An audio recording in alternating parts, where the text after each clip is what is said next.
Good morning, and thank you for joining us this morning at our City Council Budget Development meeting. We'll go ahead and get started. Connie, could you please call the roll? Adamson. Here. Bray. Cheatham. Here.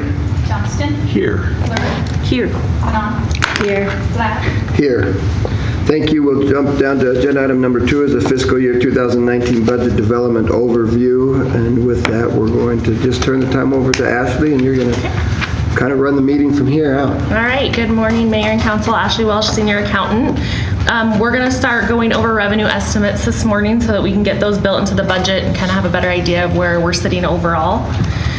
So we're going to go over major non-property tax revenues, such as sales tax, highway user tax. There's 11 of them that we're going to go over today. We're going to look at the property tax situation a little bit and look at inflation. So this is just a general overview of all of the revenues that we're going to be talking about today, and we'll go over each of them in a little bit more detail. So just wanted to start with the revenue sharing formula. This is just how the state determines how much money we get from revenue sharing.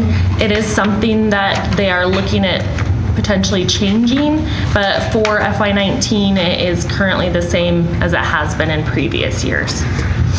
Ashley, when you say they're potentially changing, are they potentially changing it to give the cities and counties less? It's a legislation that they're looking at. They're looking at the whole the calculation as a whole. Based on, it's based on population, and then right now it's some of the older cities are grandfathered in, and so they're looking at possibly recalculating how much cities are getting. It's always less, Mr. Mayor. They're going to take it away more. They're going to try to take more away. Sponsoring that legislation? I know that when we were at the AIC conference, they had talked about putting together a task force to kind of address it and get ahead of the situation with the legislation. Is this the sales tax is what they're really looking at? And, and how it's distributed. Really, it's the city of Ammon that's really made a big deal of it. I mean, I know you don't want to say it, but I'll say it. They've come out and they forget that they use the roads in the major cities, and they use all of the services and stuff, but they want the taxes that those are getting. And so it is definitely less for the larger cities, and the medium cities will probably be okay, and then the small cities just kind of die and go away. You've got some cities that just lose an awful lot. Yeah, so it's something that we're keeping our eye on. I know that Joyce is going to be on the task force, so be a part of that so that she can kind of put her 2 cents in and give Pocatello a voice. So that's right. Okay, yeah, thank you. So the first one we're going to look at is sales tax. So it is replacement dollars, not state aid. 11.5% of the tax is the revenue sharing portion. So you can see the last couple years actual, the last 12 months, and then our FY18's budget. AIC actually estimates this amount for cities and counties, and their FY19 estimate for us is $4,641,305, which is an increase of about $92,000. And the prior 12 months that we can see actually supports their FY18 forecast for us, so their estimates have been fairly reliable. So we're just looking for guidance on what we want to build into the budget this time. I think that sounds good. The AIC estimate? That's what they've always been very reliable on it. I think I would follow that. Okay.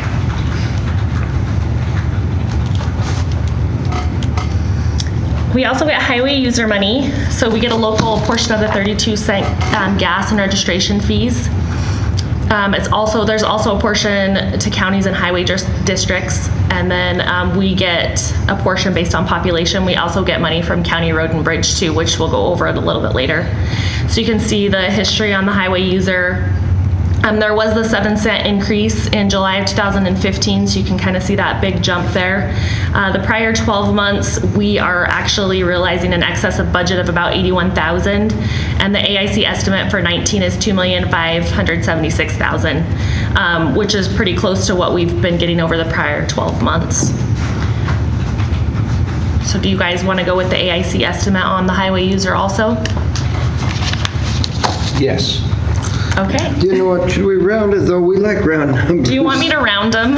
I would just put it at $2,557,000 then. Okay. If the council's okay with that. Yeah, Yep. good. It's a good idea. Or The 57 or the I'm 70? sorry, the- 77. Yeah, Okay. 77. And sorry. all around, do you want me to round sales tax also? Yes. Okay.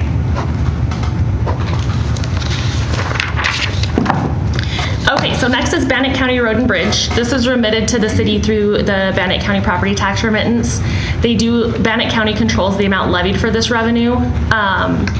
And part of this, again, is the highway user money that they get. So we don't really have a lot of say on this. It's been fairly consistent over the last couple of years. You can, again, see the increase because of the 7% increase on the gas tax. But my recommendation on this is to stay around 800,000. It's realistic looking at previous history. And if additional revenues come in, this goes to the street department so we can build reserves and do a budget amendment for that at that time. But that would just be my recommendation, would be to keep it around 800 to 850. Why was there such a huge change in 16? Because they increased the gas tax. That was That the, didn't follow through in 17? Initially, we got a lot more, and then they kind of came back the next year, and we didn't get as much. they adjusted it again in 17. They adjusted the formula. But it's still quite a bit higher. And it's based, Yeah. again, this is based on Bannock County. So we do get a portion, of the highway money, but this is all how they levy and what they decide they want to do with the highways and stuff. When will we know? I think that they're in their budgeting cycle right now. As I look at the last few years, I'd be comfortable with the 850, quite frankly. You've had almost 900,000 for 17, 16. We had over $1 million. The last 12 months, you've got 883. 850. I think so. And that still gives you an additional $100,000 in the street department to help cover some of the property tax. So What levy does this go against? Is this a property tax levy? it's property tax for highway user money. So it's here. Well, and highway user money, sorry. So this is part of that 7-cent gas tax And Okay. property tax. and property tax. How much property tax? I'm not sure the exact calculation on it, but they get a portion of the highway user money, and then they can also levy for their streets and stuff, just like we levy for our streets. And so then they pass some of that on to us. And it's pretty reliable, right? The amount. But it's just kind of something that we don't really know an exact number because our budget cycles are exactly the same. Well, So, and we can plan on one. They take whatever tax levy that they take, and we don't have any say in that at all. right, yeah. Some of this has to do with vehicle registration, doesn't it? Yes. So you have both. You have the property tax side, like we do for our streets, and then you have the gas side. So they get both of those, and they do pass some of that on to us. So Under what circumstances would it go so low as, like, say, 2015? I don't think it would go that low. Yeah, I don't think it'll go back there. Why did we budget 750 in 18, just to be on the I safe think we were side? being conservative because we kind of saw a little bit of a decrease happening, so we weren't exactly sure. So we Yeah. put the 7. It was kind of the same type of thing last year. When I went back through the slides, it was kind of a realistic expectation, and Yeah. if we get more, we can always amend to use it. Yeah. So I'd rather if be on we- the safe side. Right. than plan for something and then not get it, but Yeah. I think, But if we go over the 800, we could amend. Yes. Yep.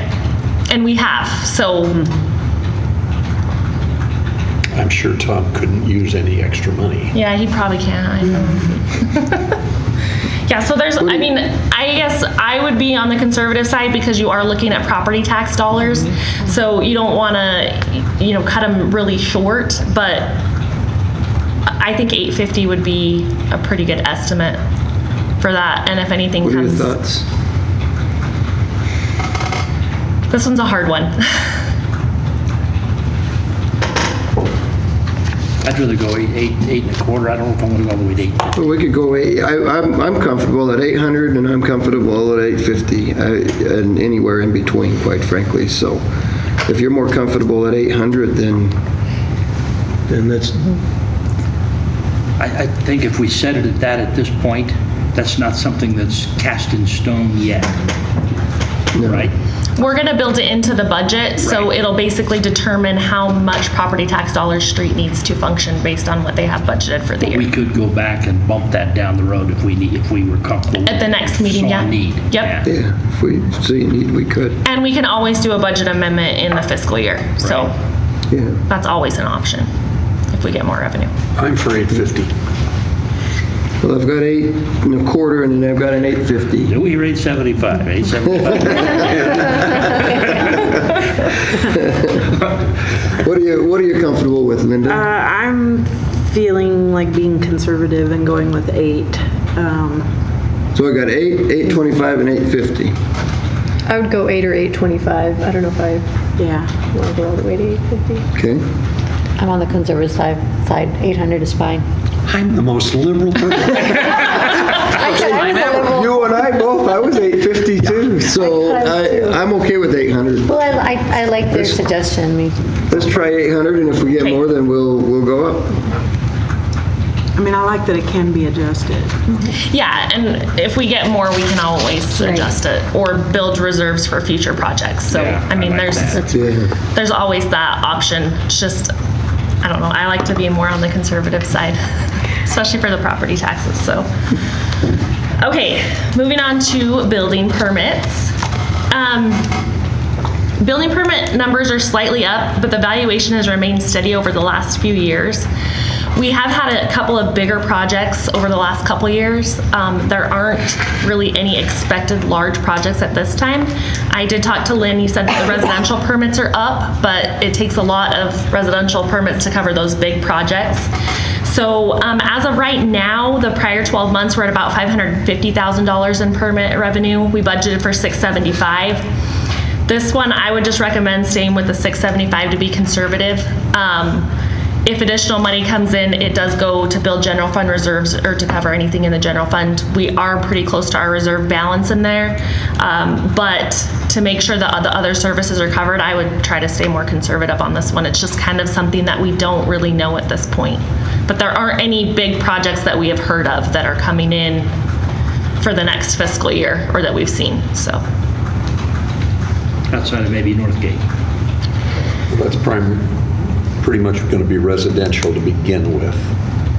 Well, you've got the hospital that's going to be building up there as well. When will they start? I don't know, that's the thing In this is, budget, though. that'll be they the say future one, right? they say it sooner than later, but who knows, and I would rather be, I mean, we'll probably have a better idea next year. I mean, in next year's budget, we might be able to bump that up quite a bit with seeing, new projects come in. But as of right now, we just haven't seen anything. So if we only got 555 in the past 12 months and we budgeted 675, did we have to eat through some? So, we still have a few months in the fiscal year. yeah, this is Realize just the that. last Okay. 12 months actual. So we think we'll get to that? I think we will, especially where we're just starting summer. Okay. So, I think we'll get to the 675. Dan, are you comfortable with that? You think we'll be able to run into that by the end of October, by the end of September, I mean?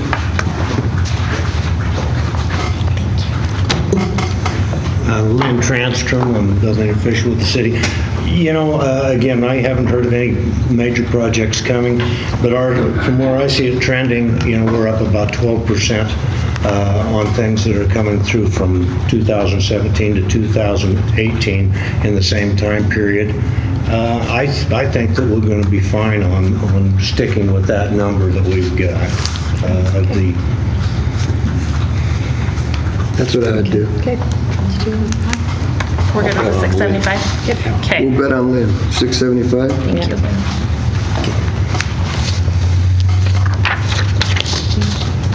Okay, the next one is natural gas franchise fee. We get 3% of the gross revenues. It's a fee for the use of public right-of-way. This revenue goes to the general fund. It's influenced by natural gas prices and growth, winter season, all that kind of stuff, things, again, out of our control. So you can see the last couple years' history. I would recommend, so for FY18, we budgeted 365, pretty close to that. I wouldn't recommend increasing it any. I would just probably keep that one the same for FY19 as well. This one we really have no control over, so. And I haven't heard anything about natural gas prices, like if they're going to do an increase or anything, so I'm I not talked sure. to the manager of Intermountain Gas this morning at the breakfast, and he expects prices to stay exactly where they are. Okay, so 365 sounds 365? like a good number.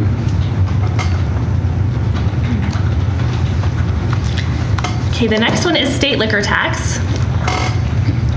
So after operating costs in fiscal year 17, 50% went to the state and 50% remained in the state liquor tax fund. 40% went to counties, 60% to cities, and then additionally, if you have liquor stores, you got some additional money. This goes to the general fund. We budgeted $600,000 for FY18. The AIC doesn't make an estimate on this. It's influenced by local sales, but there is new legislation that was passed this year that is going to affect the liquor tax. So what they're doing is they're going to be taking 15% of the city's liquor tax over the next 5 years to fund magistrate court fees. Now, that's 15% of any of the increases from where we are today, from what I understand. Is that right or They wrong? guaranteed us that we wouldn't go down or something, right? Wasn't that part of That's- the? See, we were looking at it yesterday, trying to go over it. The liquor tax has steadily increased every year, and so they're only going to be taking 2.2% over the next 5 years. Is how it was calculated. So the language doesn't exactly say that it's going to be the increase, but we have seen an increase. So that would be my assumption, is that they're going to take that increase and we're not going to get as big of an increase, but I don't think it's going to go down.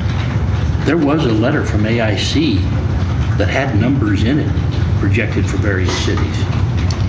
I didn't see Yeah, that was a preliminary, when they were going through that, that was a preliminary They were thing trying to that- guess They were on. trying to guess how much and what it would be, but in that legislation that I saw anyway, and everybody knows that can change on the floor Jared's coming even. down. It was said, ready. it Okay. said, it said that it was any 15% of the increase Right. of what we have. And Jared and I talked about it yesterday, so we're not, I don't know. I thought this might come up. Do we really want him up here? Nobody called me up, but here I am. Good morning, Council. Jared Johnson, City Attorney. The legislation, it did kind of change. There was a lot of negotiation back and forth. There was discussion at one point about just a percentage of the increase. I think that somebody must have thought that there's no guarantee that there'll be an increase, so what they did is they actually took a portion of the percentage over the next 5 years. So over those 5 years, we go from the 60% to 49%. The increases that we've seen as a trend should cover that, meaning if we stay stable, or we might even go up a little bit if the trend continues, but the overall contribution to the cities will go down to cover that. There's a lot of liability that we're released from by that happening. We don't need to get into that, but that's what the final legislation looked like, and that took effect in March. So should we better put it in at the 600 instead of the 650, just I agree with that. given that Yeah, it's, unknown? we don't think it's Yeah, going to go that down, but we don't think we're going to see an increase for the next 5 years. And again, this is one that we can maybe look at again next year after the legislation's been in place and we can kind of see the trend. But for this year, I would just recommend staying the same. Sounds See, good. enforcement date of that July 1. July 1. Well, yes, there was 3 different dates, but the enforcement date of the actual taking of that amount is July 1st. The institution of no longer the magistrate courts being able to contract with the cities or force the cities to pay into their fund, that went away immediately the day it was signed, March 26th. Right. So, and then the final provision, which eliminates the possibility entirely, is July 1st, 2023. I'd be more But comfortable. the actual dollars actually start July 1. Yes. Okay. 600? 600. Okay, 600. thank you. Okay, next is general fund interest. So these are earnings from invested cash that we have. Most of it's in the state pool or money market funds. The rates have been increasing over the last couple of years. I'm sure everyone has seen that. we basically budgeted for 225 for FY18, and we have 478 for the last 12 months. So I haven't heard of any rate changes that are happening, but the rates seem to have consistently gone up over the last couple of years. So this one, I feel like we could potentially go anywhere from 17's actual up to 475, which is about what we had over the prior 12 months. Unless we want to be more conservative and bring that down maybe to the $300,000 range. So this one, I mean, it's all based on interest rates. So I'll be surprised if they go Look at down. our former, They're gonna go up. okay, so what are your thoughts? Take the 475. I'll bet we end up with 5 1/4. 475 with a promise of 5 1/4. That's a strong word. 475 with a bet, I should say. Are you okay with that, Linda, Heidi? I'm going to trust Rick. I wholeheartedly, I would go to 5 1/4 if he thinks that, but we'll go 475. and where our cash position, where we are in a good place in our cash position, we have a lot of cash in these state pools, which are making the higher interest rates. So we don't foresee any changes in that happening. So we're pretty safe. Yes. What happens to that income? It all goes into the general fund. Okay. It's Yep. not reinvested.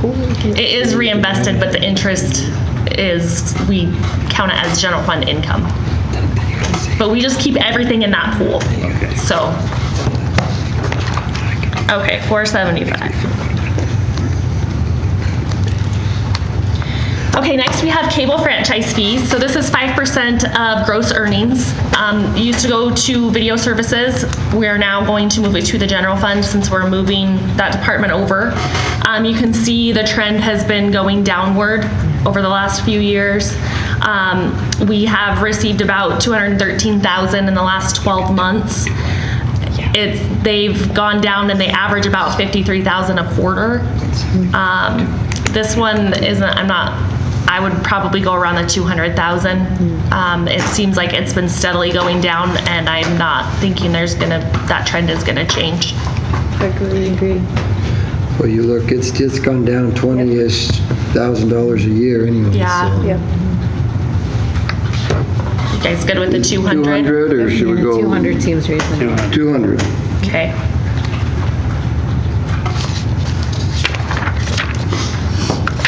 All right, magistrate court fees. So these are city fines from the court system.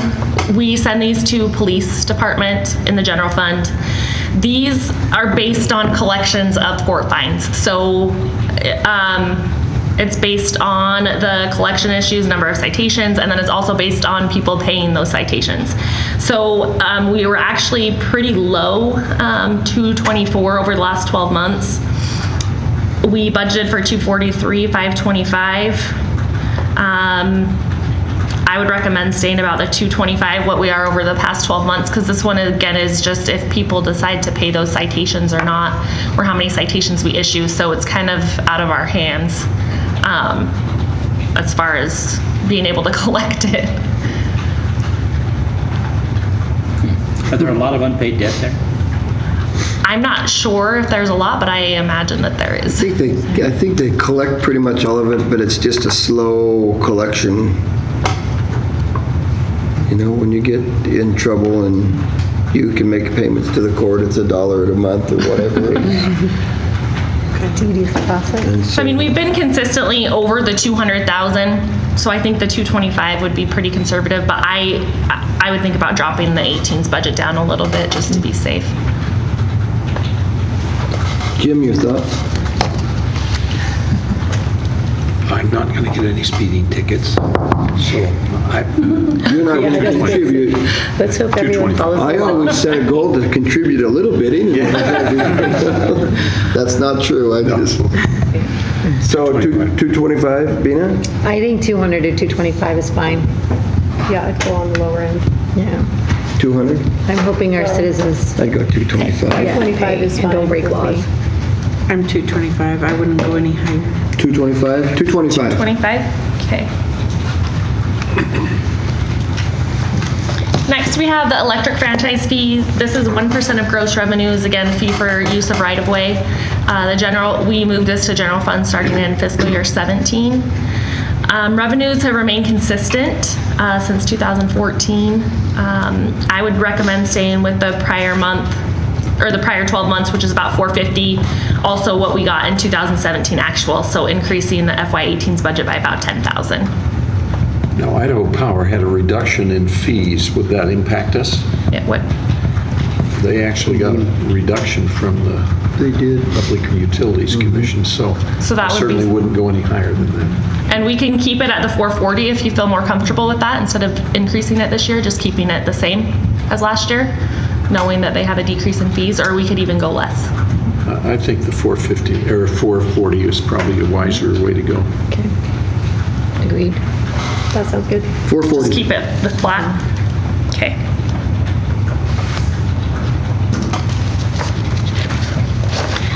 Okay, the last one is cemetery charges, so charges for open, closed services and plot sales. These go to fund the cemetery fund. You can see the last couple years we've been around the 300 to 350 range. The last 12 months has increased. This is all just based on people buying plots or passing away, so we don't really have, we have no We way have no of, control of this one either. again, most of them we have no control over. So I would recommend just keeping it flat. Also Again, not planning on contributing to that. You're not? Yeah. contributing No one? to this one, so We did have some fee changes, though. we did have some fee changes. we did have some fee changes. We increased fees, so we could potentially go up. This one, cemetery does have excess reserves, so if they get excess revenue, they can use that for capital projects or one-time needs. My recommended range would be anywhere from the FY17 to the last 12 months, which is about 380,000. Considering those fee increases, I think we're comfortable at 380. Linda?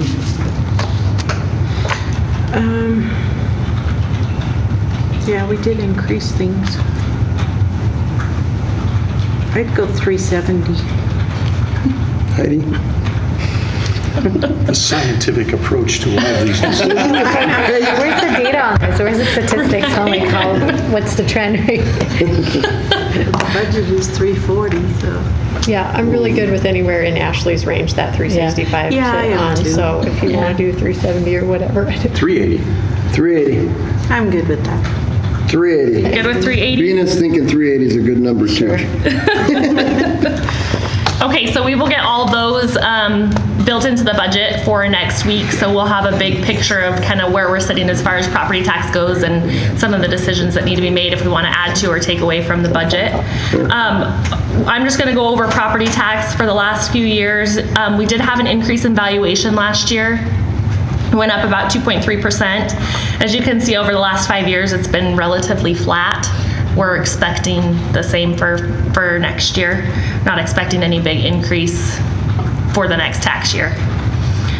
We do have 1.8 million available in foregone. Remember, we do have to decide if we want to use foregone. It has to be published as a separate part of the budget, but that money is available.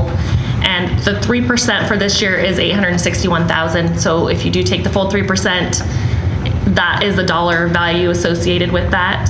Ashley, I know some of the members of the council will not ask, but explain foregone. Foregone, so basically we get an estimated valuation from the county, and we put together all of our budget documents and everything based on that. So they say, this is your valuation, and we say, okay, this is how much tax we want to take, calculate a levy rate, and that all goes through. Then they do their final valuation, I believe it's in December. They actually get an actual amount of what our valuation is. So when that's different, we potentially could have taken more based on our levy rate and the valuation coming in different, but we didn't take it because we didn't know it was available. So it goes into a foregone amount. So it's basically property tax that we could have taken that we didn't for whatever reason. But usually it's because the valuation came in different. And what is that number again? 1.8. So we did build again last year because the valuation did come, and a lot of that has to do with the new construction too, because we thought we took the full 3% last year.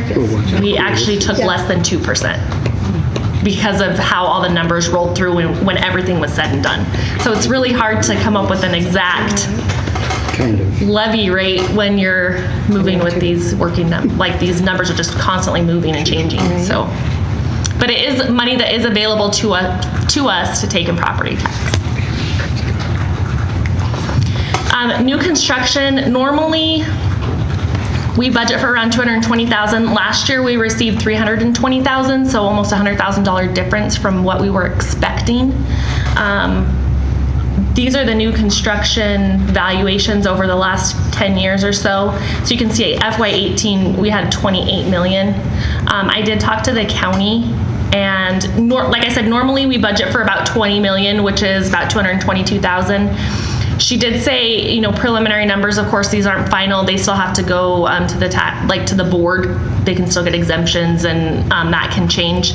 We actually won't have numbers till July 23rd is the day that they have to be to us. So she's hoping to have them sooner, but that is the last day that they have to get them to us. She's thinking around 24 million because we do have some things coming on the books, but again, Great Western has that abatement, and so we can talk about this at Tax Solution too, but just something to keep in mind is new construction and what we maybe want to estimate as far as that goes. I'm assuming she's figured out and estimated Amy's Kitchen has some coming back on, should have some coming back on this year. Western States Caterpillars has some coming back on semiconductors should have some coming. Yeah. I'm assuming she's got all of that calculated. Yes, she said the rough estimate as of right now is about 24 million, but it can change based on the equalization board, which I think goes through June. So they have through June to go through that board, and then they're able to get us the final numbers on the new construction. So that's just something I wanted to bring up so you guys could maybe think about it for next time. We just need to decide, you know, if we want to stay conservative with the 20 million, or if we want to maybe go up to the 24 and add, you know, a little bit more so we have to take less in property tax or have a little bit more money to work with. So I just wanted to let you guys know. As far as inflation goes, CPI has gone up from last year by about 2%. Our recommendation is if we're going to keep up our services based on inflation, that we should probably look at least taking 2% increase in property tax to stay flat. Again, if there's anything you guys want to add, any services or anything, we do need to look at taking that as the 3% instead of, but I would at least try to stay with inflation for the property tax side of it to make sure that we're staying whole. Have we had any requests for additional services that I'm not aware of? New employees. Like new people. New hires like Personnel. Okay. And we're gonna go over, we have that list created for next week's meeting to kind of see if we want to add any of those in, so. Let's make those decisions today.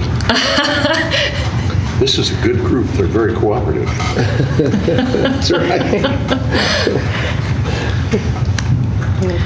Also, population has remained fairly static over the last few years. I think the next census is supposed to be done in 2020. So, just going forward, next week we will have budget decision making number 1 after the regular study session. And then June 28th is another budget decision making, July 5th if needed, and July 12th would be the last one before we would need to publish the actual budget. And then again, we were thinking of maybe having a quick meeting when we get harder numbers, like at the beginning of August before the public hearing, but this is the schedule so far. Are there any questions on any of the revenue stuff or anything on that side? Questions, council? Any? Okay, so we're gonna go on. Ashley, do you need an idea of what we're thinking for the new construction or no? No, we can put that in next week. Okay. And when will Let's we? do it now. 24. Yeah, that's what I think too. Yep. think I at can, 24? so what I can do is I can put the 24 in, and then we can work with that number next week, but I can just have that ready to go. And if we want to change it, we can look at, if we change it, what happens. So we'll go with the 24. Let me ask you a question. New construction, if somebody is building a house now, but it's not completed in this calendar year, at what point does it go on the tax rolls? When it's occupied. When it's occupied, that's what I thought. Yep. So if something is occupied February 1 of next year, they wouldn't have a first half tax due at all then, would they? No, I don't think so. It's as of occupation, so. Yeah. So you'd miss the first half. So they would go on the new construction It's the roll for second that half, next year. But not the first half. But you would, I think that you get charged a tax from when you get it, you just don't have to pay it until the second half.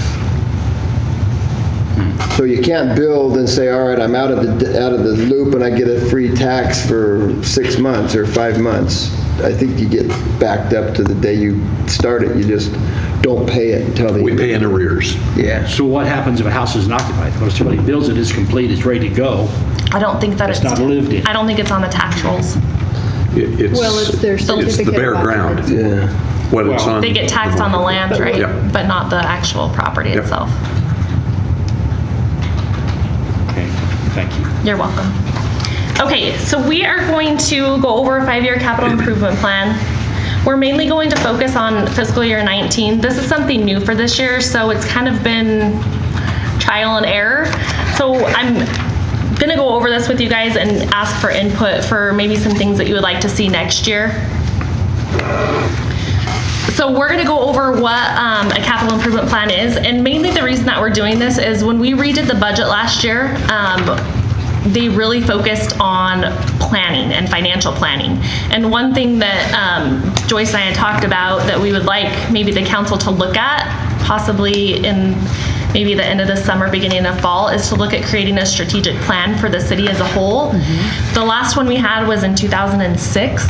And so it would be really good to have where we have, new council members to try to put together a plan for how the council would like to see the city, like what they want the city to do and what kind of their visions are. It'll also help us as we're doing like our department presentations to try to fit that overall goal for the city, so we all have kind of one thing that we're focusing on.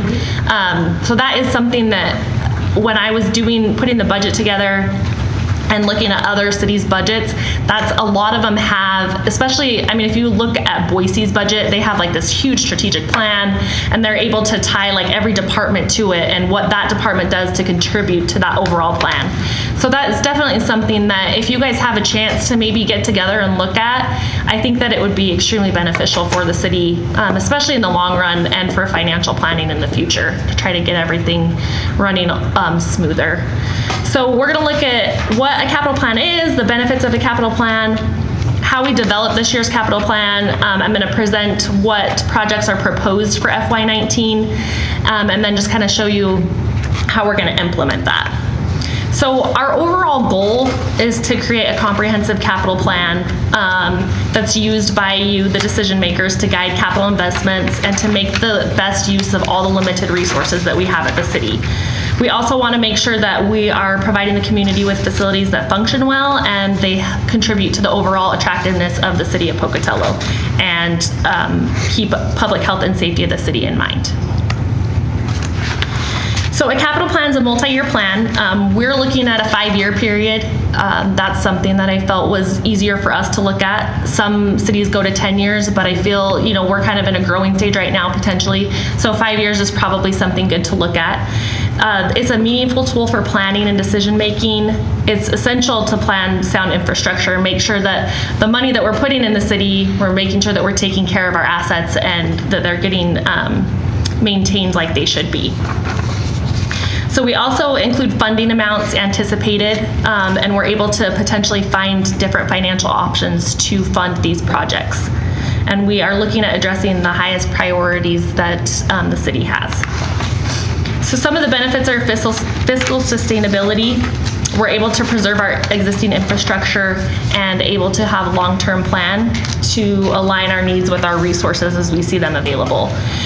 It can also be an education and community awareness opportunity where we can work with members of the community, kind of get out there and see what they're thinking and what maybe some ideas that they have for some capital improvements within the city.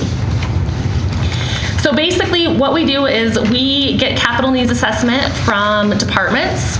We identify projects that are needed. We look at the fiscal outlook, how we're going to pay for it, the options that are available.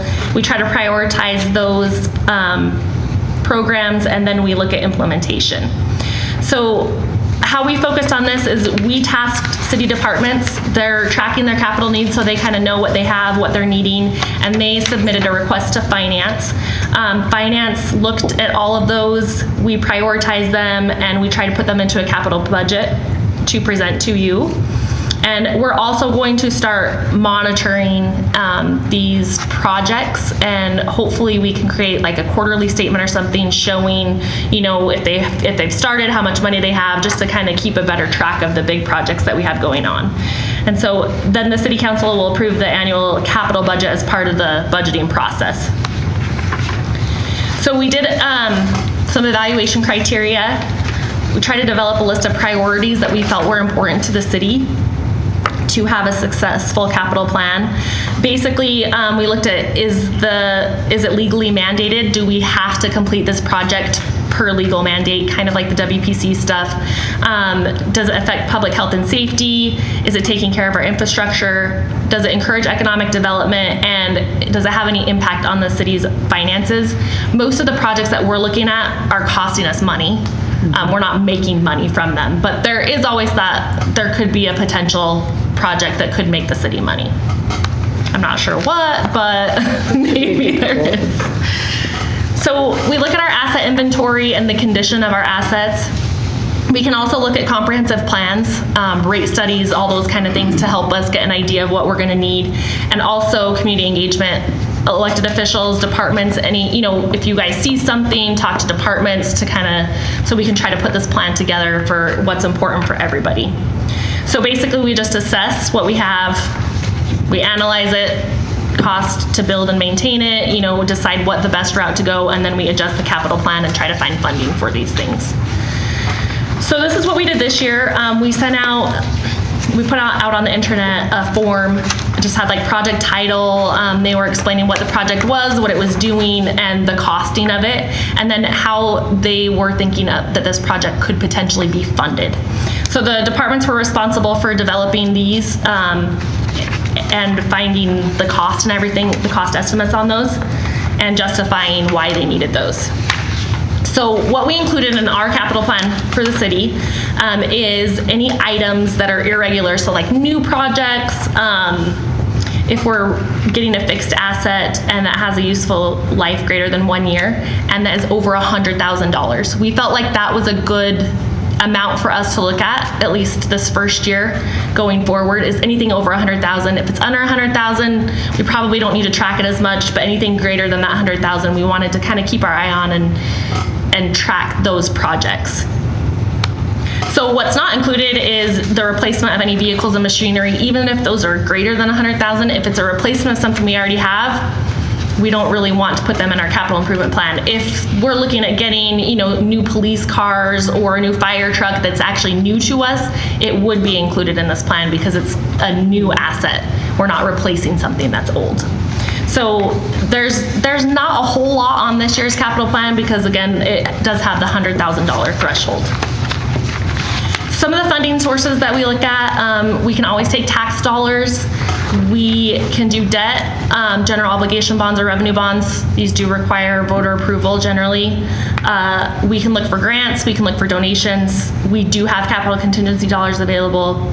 Some funds have reserves, and fees mostly for like the utilities, where they're building these in their rate study, so their fees are actually covering these projects for them. So these are the projects that were received for FY19. Some of them are already in the budget, some of them are not. So I'm just gonna go over them really quickly. The Parks Department put in for an OK Award Park restroom and concession. The park currently hosts multiple tournaments. There is no bathroom out there at this time. The amount for that would be $115,000. That would have to be funded by either tax or capital contingency dollars.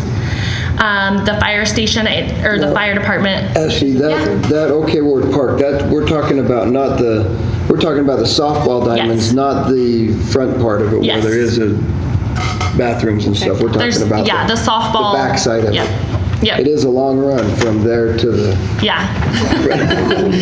And concessions too, so. Yeah. Station 1 upgrade, we talked about this in the fire department budget meeting. That was $150,000 for the initial planning. So that isn't in the budget. The Rainy Centennial Park Science and Environment is looking for, they're thinking that they're going to be able to get some donations for about $100,000 to start on the planning of that project. So that is just the planning and engineering phase for the $100,000. Sanitation was looking where they're moving into the new building.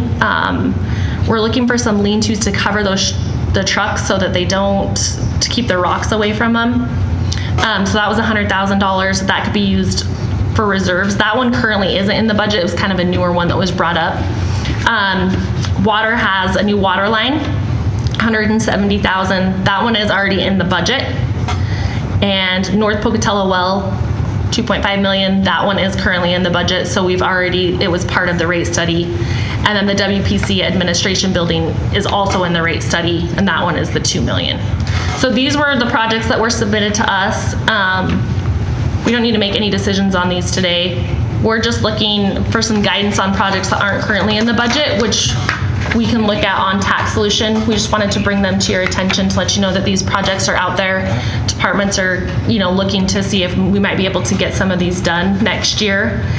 After we go through decision making, we're going to create a capital budget, which, as you can see, it's not super big, but this is the first year, so we're just trying to get some ideas on how we can implement this into the budgeting process.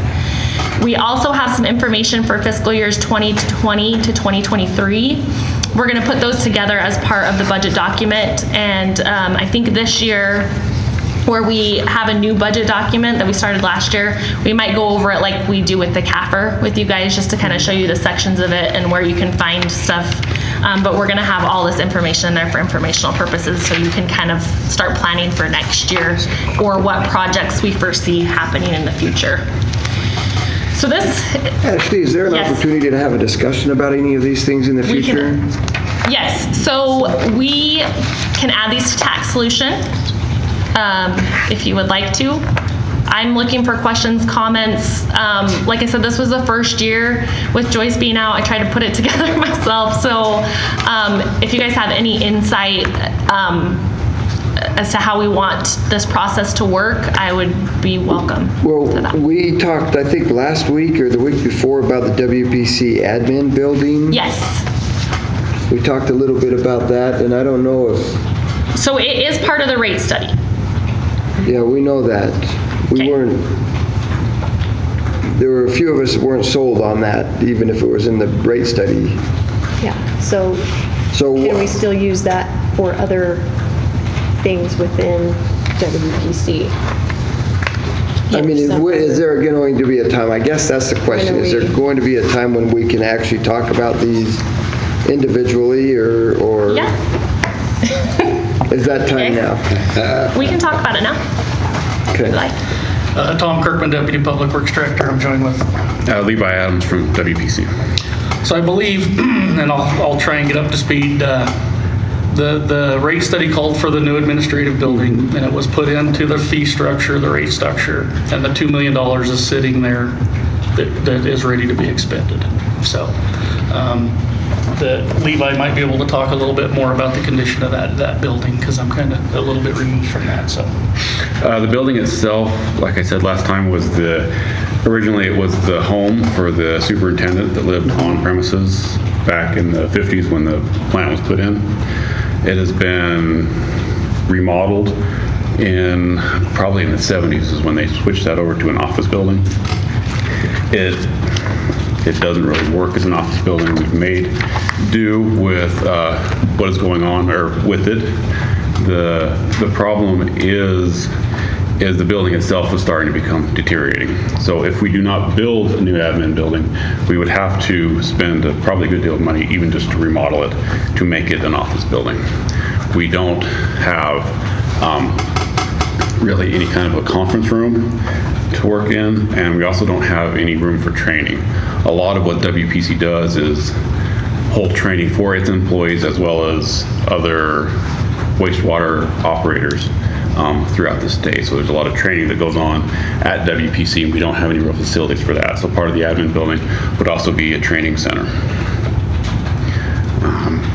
Like I said, the building itself is in rough shape. It needs to be completely gutted and redone to make it even usable as an office building anymore. If it was set aside in the rate study for that, can you spend that money for something else within WPC? I think you can. I believe you have that opportunity to spend that. You have that That is up ability to your discretion to spend it. Okay. Correct. Well, I was just going to make a comment, and sorry, you'll probably be mad at me for saying this, but I feel like I've been out to that building. My first impression was never, wow, this place is terrible, it needs to be ripped down. I mean, I haven't been in every nook and cranny, but it doesn't seem like it's falling apart to me, especially as I look around town and I see other properties that are in much worse condition. We rip half the town down if that classifies as needs to be gone. So that's kind of what I was looking at, and one of the things that I know we have had discussions over the years is we've got Johnnie Creek with a lot of septics, and it's not connected to sewer, and that's something that's going to have to be an issue at some point. I mean, it's an issue already, but we kind of just keep going down the road, and so maybe we could use some of those funds to start working on that. It was just a question I had, so. I think Jeff's out right now, but when he gets back, I think we could definitely sit down and have a conversation of what sort of compromises we could make, with that. Okay. And we totally understand, your point to that. And ultimately, at the end of the day, it's at your discretion of which direction that we need to go. I mean, because it's important to protect our aquifer as much as it is to have nice office space. And probably more so, so that's kind of. And like I said, and $2 million, I'm not in the construction world, seems like a lot of money to me as well. Yeah. That was the money that was put into the financial plan, laid out for that. We could probably come up with maybe some closer estimates of what that cost could be for a new office building. But like I said, with Jeff, and when he gets back, we can. My experience, when you start doing something like that, $2 million isn't a lot. Well, we're seeing right now that metal, steel prices are just going through the roof right now, so it's definitely a volatile time. So I don't think that number is way out of whack one way or the other necessarily, and so I think the question really is office space, septic tanks, what are we looking at? Sewer, and maybe some other council members have some feedback on that, but. Right. I was going to say how many employees you guys have in the department, if you can remind me, in terms of, and then how often, the training? Training, we have training probably at least once a month. Okay. For various things. The employees, there is 27 full-time employees. There is, in the building right now, the administration building, there is 4 individuals that are in there. But we also have other offices with people, it's kind of spread out, so we would centralize so everybody would be in the same building with us. How many people typically attend the trainings? Trainings? Between 25 and 30. Sometimes we get up to 40 and 50. It all depends on what the training is. You have other cities coming in and being trained as well while you do that. And we do travel to other places as well for training. That's part of a cost savings effort that the departments have made, is when they have a training, they invite other people and they share that expense. So yeah, the cost for the trainers to come in, that way it's spread out rather than just having for our department. Where are you holding those currently? Currently, we try to put them in our lunchroom. There is a small conference room up there, but it's the old garage. So it's basically the size of a 2-car garage, which it only holds 20 people comfortably. But we do it in our lunchroom right now. How long did it take to build that $2 million in capital reserve? I'm not, it was just built into the fees schedule also, so they Basically 5 years. basically, yeah, they go over a 5-year plan and say, okay, this is all the stuff we need in the 5 years, and then they figure out how much they are going to have to get in fees to cover the cost of what they're planning on doing. And I'm assuming this is a priority for the department to have the newer building at the moment? It is something that we would like to have happen. I mean, we can feel the constraints of it just like everywhere else. We understand that there's limited funds and a lot of things to get done. Yeah. But it is a priority for the people that work in the office. It's definitely a priority for them. And I definitely, I'm concerned about taking care of them and making sure their needs are met, but also really torn because sewering Johnnie Creek and protecting our water is also a really high priority. So if there's a way that we can make do for a little bit longer. Well, if you would like, I think that Levi and Jeff and myself, we could all sit down and kind of come up with some different options, because we hear you loud and clear, what direction you're thinking, and we can definitely put together some different options and discuss those if you would like.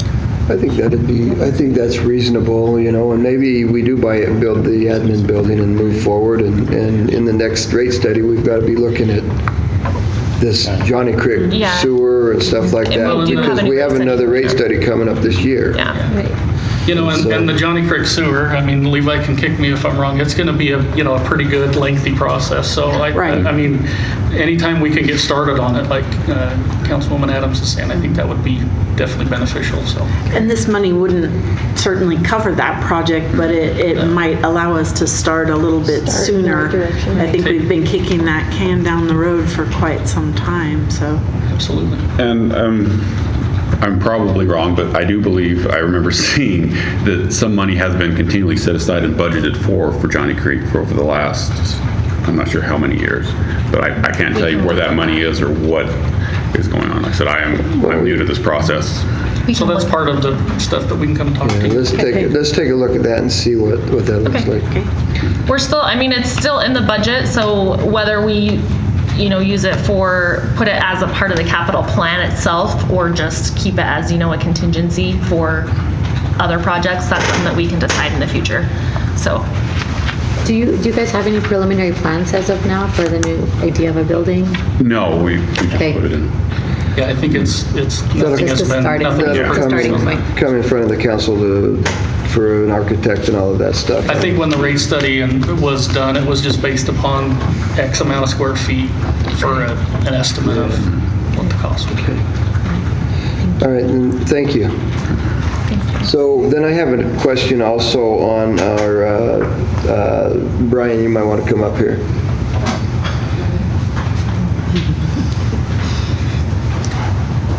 I'm glad he's back there paying attention.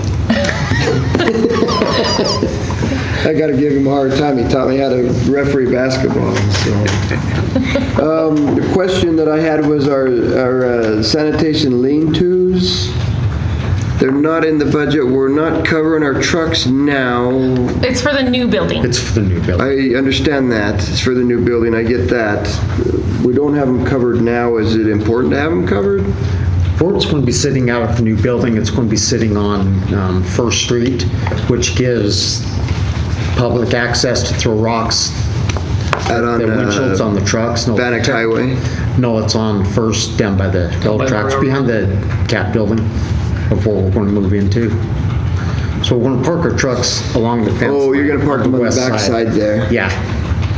Go ahead. So this is just going to protect anybody driving by with BB guns, pellet guns, shooting our windshields out. Then during the winter. Do that? Yes, they did. We've actually replaced 3 a few years ago. Before we bought the transit building, when Humboldt was running through there, we had a rash of BB guns hitting our windows. And the way the trucks are oriented now, it's the way they were oriented. There's really not a lot of public access to them. To hit them. It's also a big efficiency thing. The trucks in the winter sit out and they freeze up, they get wet. The tires take a really big toll. The tire budget for the sanitation department is enormous. Those trucks eat up tires like crazy, and just sitting them out in the weather, it's really detrimental to the hydraulic hoses, the tires. But also it's an efficiency thing. What we're thinking on this is we can run power to them, so you can plug the trucks in to heat them up. We can run, the trucks run with air brakes, so the truck has to idle and create air pressure to release the brakes. We can hook up air pressure to the trucks so they can go out in the morning, start them, they're already warm, they're already charged up with air, and away they go. They don't got to scrape the windows. It's just one of those that's, one of those wish list things that would be nice. But they're definitely sitting outside right now. And But the tires are getting wear and tear because of the sun and the sun's weather the and all of worst that thing on stuff. tires. Yeah, you do have some vandalism, and back on that back road, you will have an opportunity if that's what you do. yeah, the new real estate of how that's laid out over there, there may be a little bit of a dangling carrot for some people to go do some dumb stuff. So we're just trying to look at that. So it makes some sense to build this thing then. And we're utilizing every inch of the interior, so it's not like you have space to bring anything inside. Well, and We can't pull them inside, they combust or something. What do they do with yeah, there's a lot of things that, as the garbage in there, it can combust, and there's insurance Okay. issues. But there's also, we've kind of designed over there spaces where we can keep them in when it's excessively cold, because when it gets excessively cold, they need to be inside because the mechanisms will freeze up and actually won't work. And then it's a few hours and to get them thawed out and get them working again. And these guys are on really tight regimented routes, and if we have a cold day and trucks are freezing up because it's that cold, then it just pushes everything back that much more. So we've still got some contingency plans over there when it's those really, really cold days. We've allocated some space over there to pull those in, but there is some risk involved with that too. Okay, so this is a middle ground of not for extreme circumstances? Yeah, so this will be for the day-to-day stuff. I'm sure you're all aware, if you have a camp trailer or something sitting out in the sun, the sun just beats them to death. So it's just something that we're trying to look at some efficiencies moving forward. And they do have excess reserves to use for this purpose if needed. Well, it makes some sense if you're talking $1 million budget for tires and stuff, and you're chewing the tires up quicker, and you're talking windshields. A windshield's probably not cheap in those things. Not anymore. So. Well, and you look in the winter months, it's to defrost windows, and and the covered structure helps with that. You wouldn't think it would, but it helps quite a bit. So. Sure. Okay. I like prevention ideas. Yeah. All right. I'd like some lean-tos in the parking lot for our car. They'll be taken up before you get here. So. Really? The winter shade trees, if nothing else. I don't want to think about winter. Is there any other questions, council, you have on any of these? My plan was to just present these to you guys today so you kind of have an idea, and then we can put them in the tax solution to see if you potentially wanted to add them. Like the Rainy Centennial Park, where it would be funded by donations, we could budget $100,000 for donations, $100,000 for the engineering part, and then if those donations come in, they just don't spend that money. Or we could do a budget amendment. Like there's lots of options, but I just wanted to put these out so you guys had an idea of what we could potentially put in the budget for next year. Super. I think this 5-year plan's a great thing. Yeah. And it'll get better every year. It's like I said, we just kind of started. It was something that we started this year. If you guys have any ideas, feel free to email me, come and talk to me about it, because it's definitely something that we would like to make better. But we just wanted to at least get something out to you so you had a little bit of an idea. And the other 4 years, like I said, we will put them in the budget document so you can have an idea of what else is kind of out there that might need to be done. Sure. Good. Great. Thank you. Thanks, Brian and Tom. Thank you.